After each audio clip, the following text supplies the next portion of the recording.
Dear flowers, I find it absolutely fascinating that we become slowly more obsessed with bringing in outside things to inside when we're not allowed to go outside as much. But here we are.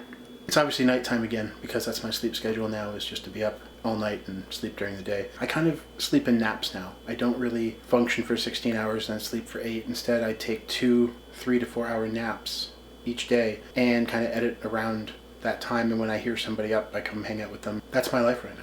And I'm okay with it, because I think I'm dealing with a lot of stuff. As I'm going through it, I'm learning a lot about myself, which is nice. Even though there's so much you can do to better yourself during these times, there is a hardship to it. I think that part of me needs to grow the way I grew several months ago. And I think one of the biggest steps is to get some stuff off my chest, and thus, I think it's time that I told you part 3 of the Florida story. So let's do that. Alright vlog, it's time to get just a little bit intimate. Come lay down with me. It was July 4th, and I am trapped in Miami because the girl I went to Florida to see got cold feet and kind of abandoned me there. I must reiterate that I've forgiven her. There was a lot of confusion and a lot of stuff going on in her life, nothing to do with me, that led to her abandoning me there. I know that now. During VEDA, actually, I found that out. This girl is a good person. She is. She never would have made the decision if she knew what was going to happen. So there's no shuttle service or cab service from that motel, so I have to walk down to a bigger hotel in Miami Beach. The way the streets work is that they're like alleys that go from the beach alongside the hotels, and I was walking along one of them towards the front of this big hotel. Again, I think it was the Holiday Inn. I came up an alley and I found 2 people standing there, a man and a woman. The woman had her back against the wall and the man was standing in her face, and he was very aggressive. He was cursing a lot and he was in her face a bunch. I'd walked all the way past the couple within a few feet of the back of the guy, and when I turned back just to glance at the situation, I saw that he had in his hand a gun.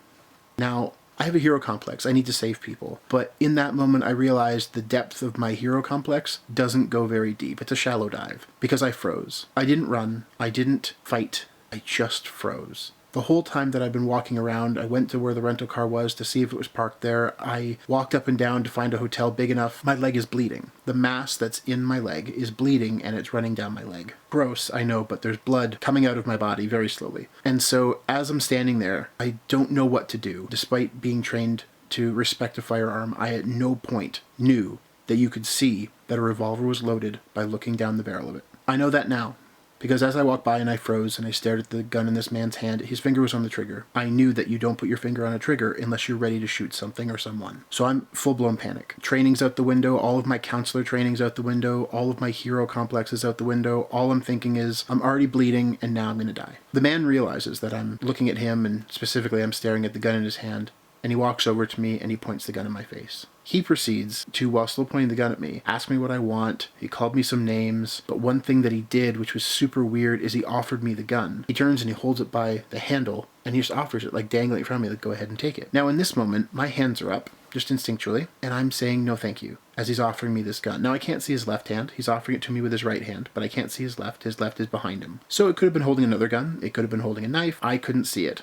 And so all I was thinking was, I'm gonna die, he's offering me the gun so that he can kill me in self-defense. I keep saying to him, no thank you, and the girl doesn't run. She's just begging him not to do anything stupid. As he's doing this, I start thinking of all these people in my life, and all the people that I'm about to leave behind. My niece, Sophia, my parents, all of my friends, my brothers, and the girl who left me there. And all I'm thinking is, this poor girl is going to have to live with the fact that I was shot because I was stuck and lost in Miami. And my heart broke for her. And that's where the forgiveness for her actually started, was hours after I was abandoned. So after a while of me not taking the gun, the guy walked away, took the girl's arm, walked away out into the beach. And I waited until he was out of sight, turned, and just power walked into the hotel. On the way, I realized that the street was busy. It's Miami Beach, and there are people all in the street. It's the 4th of July. Lots of people should have seen that situation.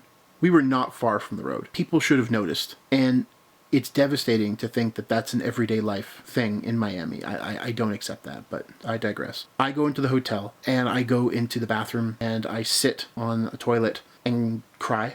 And I realized how much blood has left my body has kind of wrecked my pants. I had this like light pair of like khaki dress shorts, and I threw them in the garbage. The only thing I have with me, by the way, is my laptop bag, which had a set of clothes in it because I'd brought them into the hotel with me. My other clothes are all in the car, which is gone because she's taken off with it. The bleeding has stopped, mind you, but a lot of blood's come out, so it's embarrassing. So I must have walked past everybody with blood running down the back of my leg. When I finally left the bathroom, I just walked up to the front desk and said, I need a car. I never reported the crime. The biggest regret of my entire life is I did not help I did nothing at all to help that girl.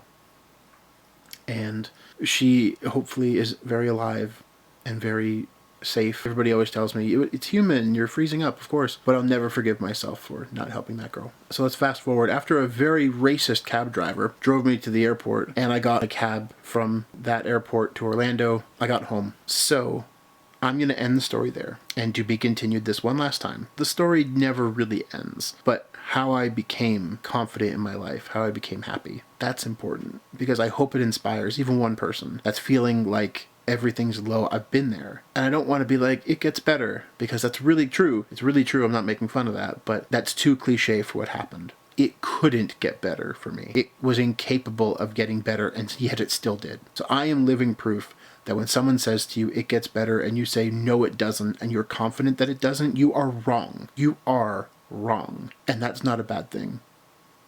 Being wrong in this case is a really good thing. And I'm so happy that I was wrong.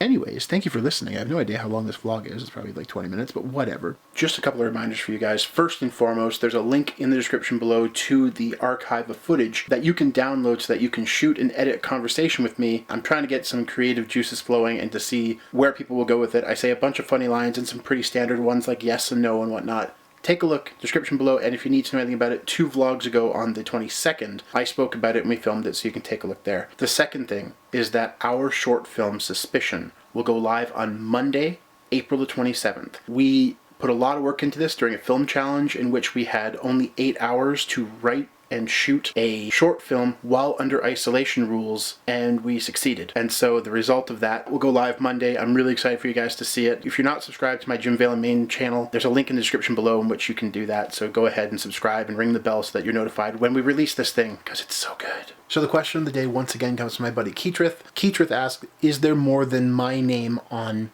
this item? And the answer is yes. There are, I think, 4 more names. Please ask questions, yes or no, narrow down what's inside the magic mystery bag in the comments below. We are headed there. I'm looking at the paths that some of you are going down, and I think you're going to make it. I think we're going to get it in the next 7 days, so we're going to get there. So it is getting kind of late. I might actually go to sleep before 2 in the morning. How great would that be? Wouldn't that be amazing? I'd be so stoked for that. What time is it now? It is already 2:30. I have no sense of time whatsoever. No sense of time. Clap your thumbs if you believe. All kinds of extra love to you guys. Thank you for listening to my story. And Jimmy Smash.